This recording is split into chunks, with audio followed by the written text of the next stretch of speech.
Hi friends, I hope you're doing well. This week in the Master Study series, I'll be looking at artist Charles Eaton's painting, Moonrise. He was an American tonalist painter best known for his landscapes in the late 19th, early 20th century. I've got lots of things going on. My son is working through college, so he started a Kickstarter project showcasing a story he's working on, and I'll put a link to that in the description below.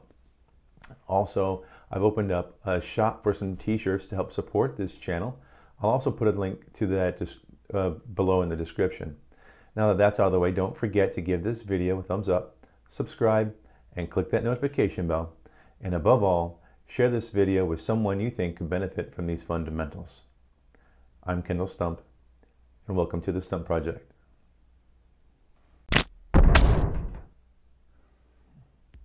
All right, guys, first thing I'm going to do is I want to tone my canvas. So this is just some raw umber, and I diluted it with some mineral spirits and linseed oil. That's my medium of choice.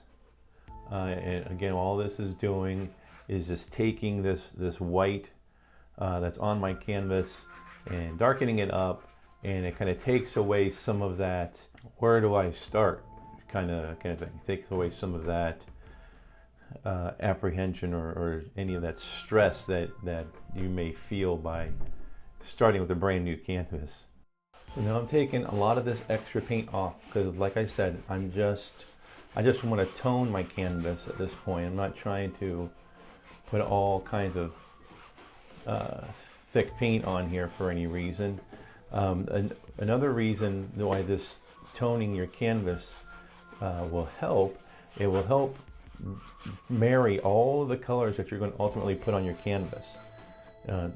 This wet paint will come through, and it will add that same hue to the other colors. So I'm also not going to show my palette this week. If you guys want to see that, let me know in the comments, and just so that you can have a voice in what this channel looks like.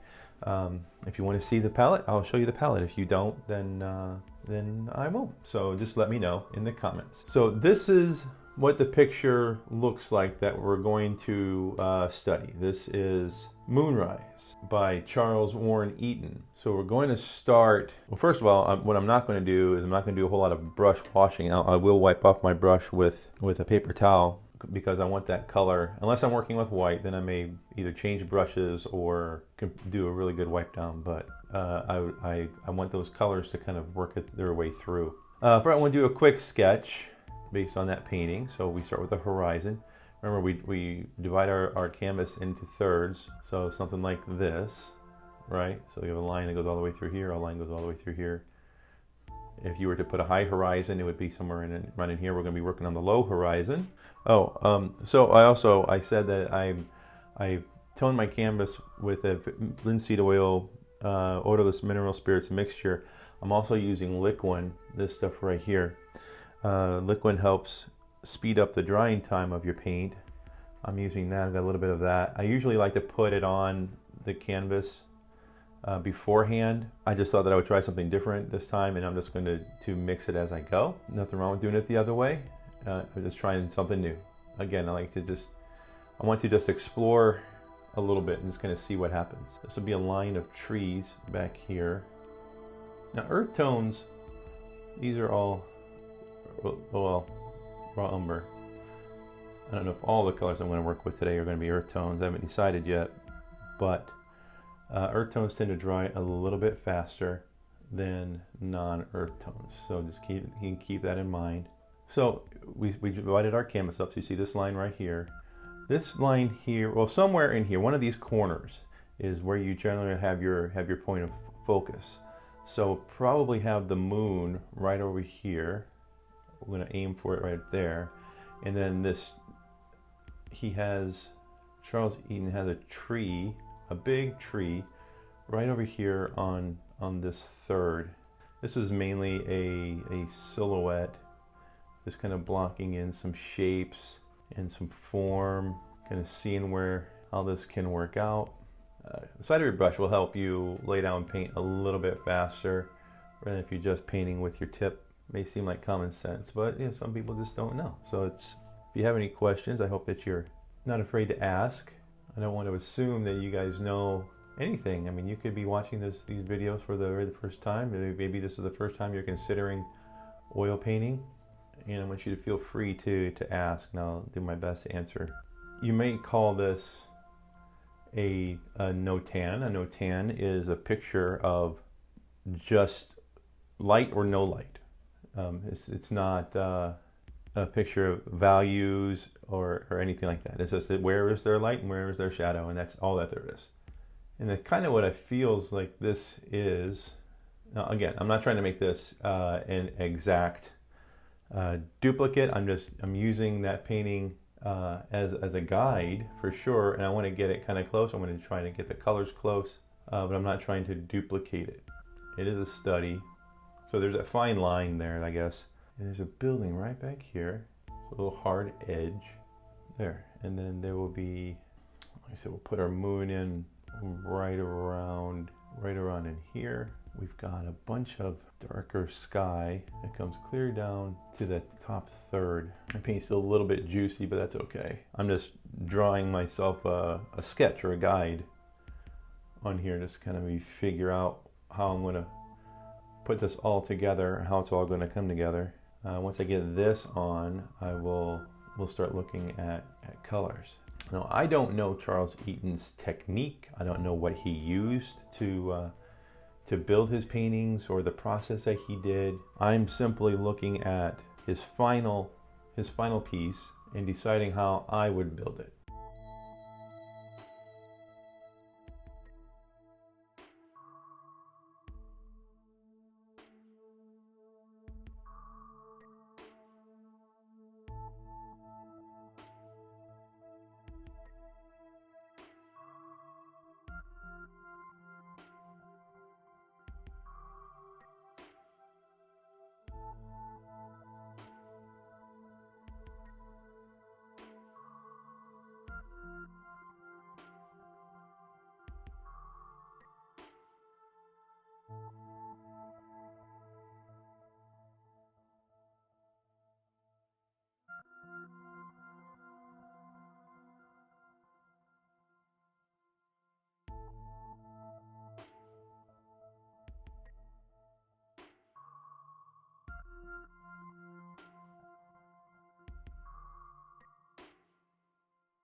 I've got a light right above my workstation here just to kind of help light the canvas a little bit better for you so that there's not so much shadow.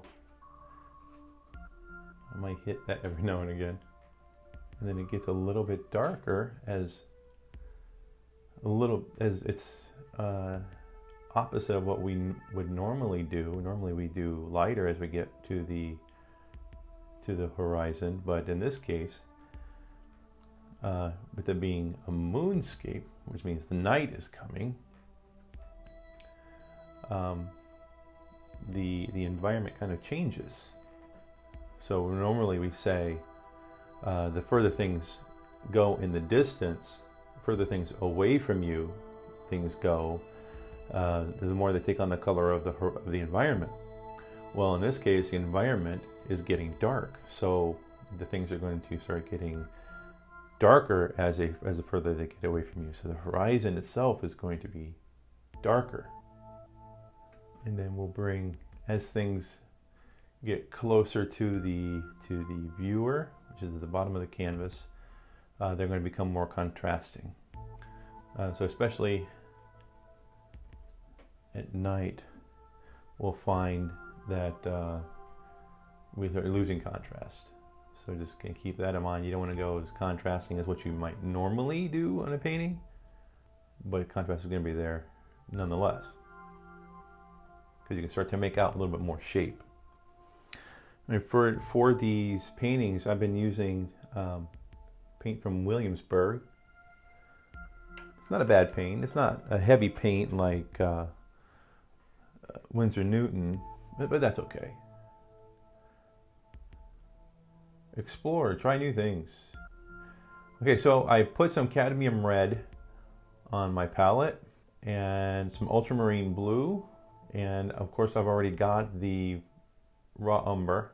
Then you can add some color as you dip into your mixture that you mix on your canvas. You can change the flavor of it every now and again just by dipping it. Just when you pick up a little extra ultramarine blue or a little extra cadmium red or a little extra raw umber, what you don't want is one solid flavor of color.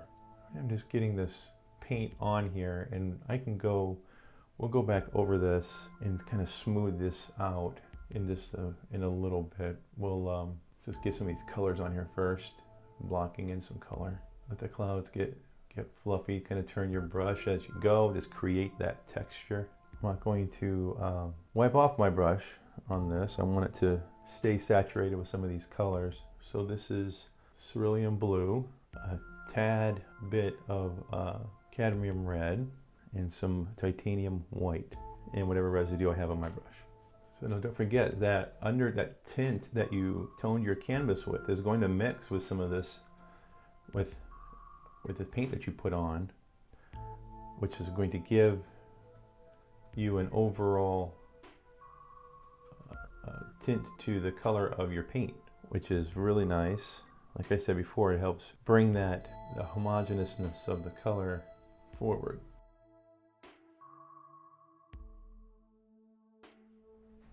Okay, so now I'm going to take this. This is just a regular hardware brush. I like to use these brushes.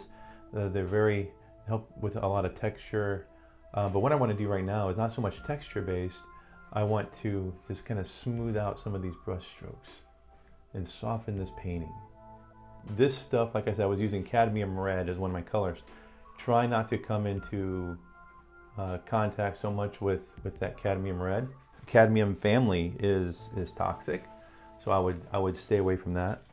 Touching it with your fingers, I mean, I wouldn't advise that too much. But the overall objective here is just to blend out some of the brush strokes that you don't want. Like some of that background color from the sky kind of show up through the clouds here. So I'm just doing some of this just to help peek it through. Again, if you just turn your brush every now and again, just let some of those organic swipes just happen. And it's okay if you're painting over, obviously, the trees and stuff in the foreground here. That's perfectly fine.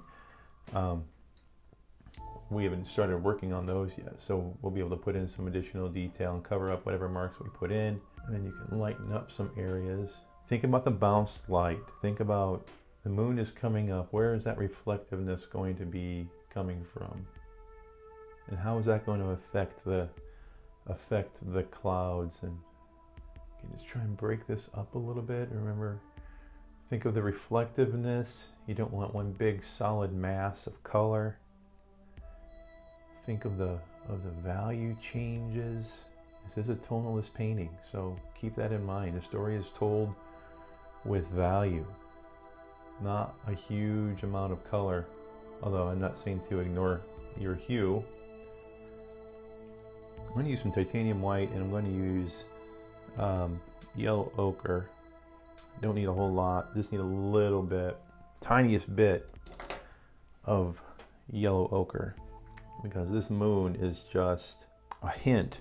I mean, it's not white. You don't paint a white moon. Whites generally aren't, when you see whites in illustratings and paintings, it's generally not white. They take on the color spill of the environment. So when you see in the moon, you're seeing it through the atmosphere.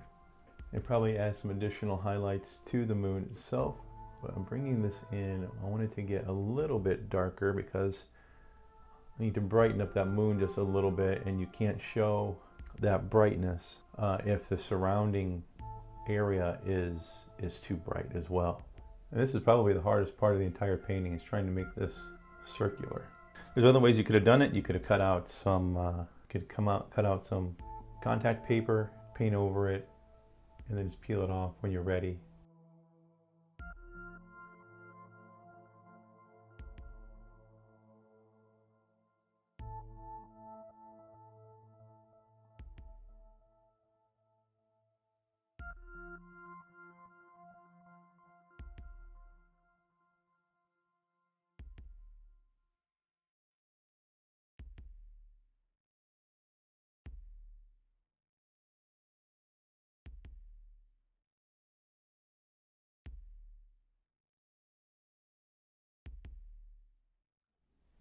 Putting some reminders in of where I want some sky to break through. Okay, now we're going to start working on some of the foliage in the foreground. I'm going to use ultramarine blue and some more of that raw umber. It's going to make for a really dark color. I'm going to throw in some of the yellow that we had. That should help give it a little bit more of a green hue. The yellow, the light, permanent yellow light is what we're going to use. And I was pushing it up on the canvas. This is going to give us some really nice texture. It's going to mix with the paint underneath. Just dab where you want to dab and push where you need to push, just to kind of get that texture. Similar to the techniques that we've used in the past to kind of show that distance and depth. Let the bristles just break. Just lightly touch the canvas with those bristles on a natural bristle brush. That's why I like natural bristle brushes so much. It really helps sell the idea of texture versus the synthetic ones. Not to say that you can't get a similar look and feel. I just, from the way that I paint, that's just what happens to work best for me.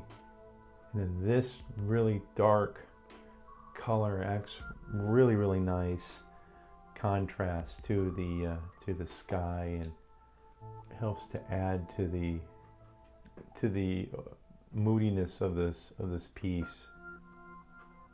It's really great to be able to study the masters of tonalism, and or any format for that matter. I mean, Turner was he's often referred to by some other tonalist painters as a tonalist painter, but he's not. He was in the Romantic era. Very similar, but it's a bit different. But even so, some of those techniques I've adopted. I've enjoyed Turner's, the liveliness of his environments. Not so, I mean, very moody, just like tonalism is. We'll make sure we get all that dark in there so that when we put the highlights on, it's really going to stand out. There, it's just a little bit lighter than the background. Just a little. Then we can bring this foliage up around, and we can maintain that hint off in the distance. Now we're going to continue working our way down. Well, no, take that back. Hold on. We have this bush right here we need to put in, and we want it to get darker as it comes around, but at the same time, I'm going to pick up just a little bit of lighter color here, and we're going to let that mix on the canvas, and this represents the bounce light. And once I get that in there, I can go over it with that dark again and let it all kind of come together.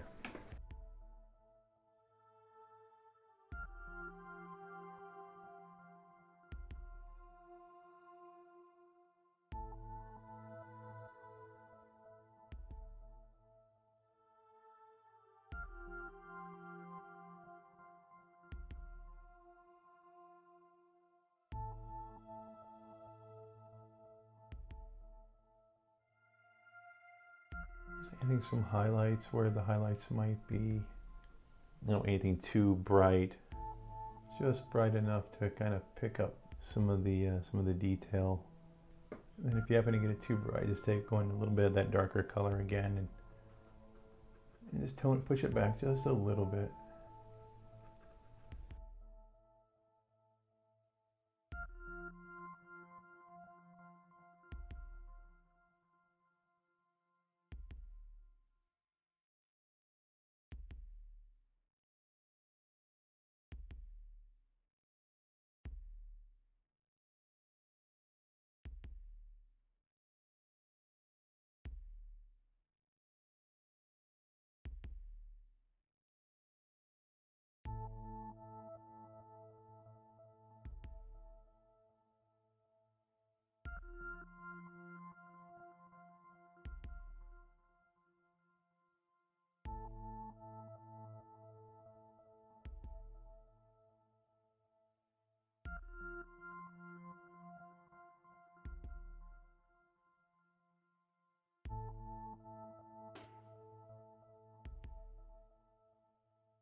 There we go. Okay. Now we can start working on the foreground. Feels like the foreground, the grassy area, is a little bit more on the redder side, redder brown side. That's pretty good. Darken this a little bit more with some raw umber, burnt sienna, titanium white. I'm pushing up and I'm trying to keep that grassy texture. I'm adding some of that light blue that we had in the for the sky, in with some of this yellow, or some of this burnt sienna raw umber mix, just to lighten that value a little bit. It's way off here. Remember, the further you go off into the distance, the more it starts to take on the color of its environment. And if that environment is at night, it's gonna get darker. You can change the flavor up on your paint. Don't let it be just like a solid color. I've got some green floating around. I'm picking up some green. If it's gonna help lighten the value or adjust the hue a little bit, I want to do that. So putting in some of the water lines. So we know there's a bank right here. We know there's going to be a bank over here. All right, I don't want to get down too much into the nitty gritty over there just yet. I want some of that sky color that we had right in here. And this, I'm just going to block in some of this color here, right up along that bank, right down here. We'll put this water in all at the same time, that's fine. And if it doesn't want to stick, just thin your paint out just a little bit with some, you can use some liquid or oil or whatever you have, because a thin paint is going to stick to a thin paint every time.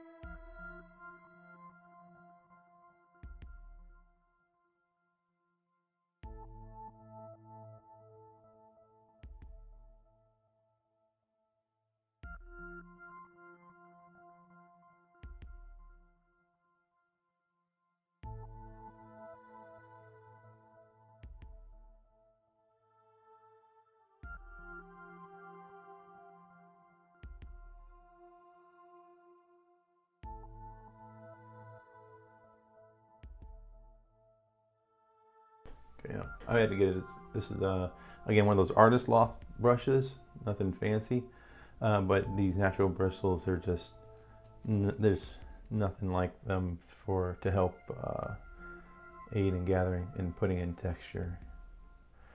So let's do that instead. And then as I get down to closer to the bottom of the canvas, again, this is closer to the viewer. It's gonna be more contrasting. It's generally darker. I'm just mashing my bristles right up against the canvas, letting the bristles put in the texture that I think is really needed here. Change up the flavor of your paint every now and again. Be mindful of the composition that you're trying to emulate. Stay within those color palettes. It's very, very similar to the technique that Bob Ross would use, putting in his foliage and grass and stuff. Just put the brush up there and just tap, tap, tap, tap, tap. You can use the side of your brush for additional texture here and there. Just put it on, just drag it up. Or I like to use the bigger brush for that. Just break up some of those colors a little bit. Just tap and tap and tap and blend until you're happy with the result. Yeah, just change up the value or the hue, the flavor every now and again, and just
And then just trying strokes sometimes will open up your eyes. Like this is mimicking, this kind of dry brushing is mimicking what he did to get some of those, to get some of that look in, especially in the foreground areas. Just pulling up.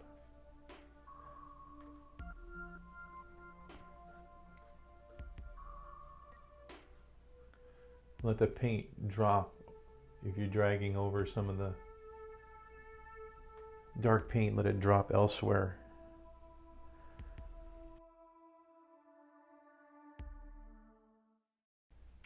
I really like doing these studies because it forces me to do things differently and explore other techniques that I might not otherwise adopt.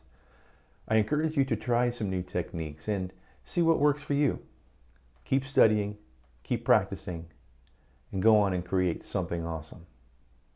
You can find inspiration anywhere. Don't be afraid to look. And I'll see you next time.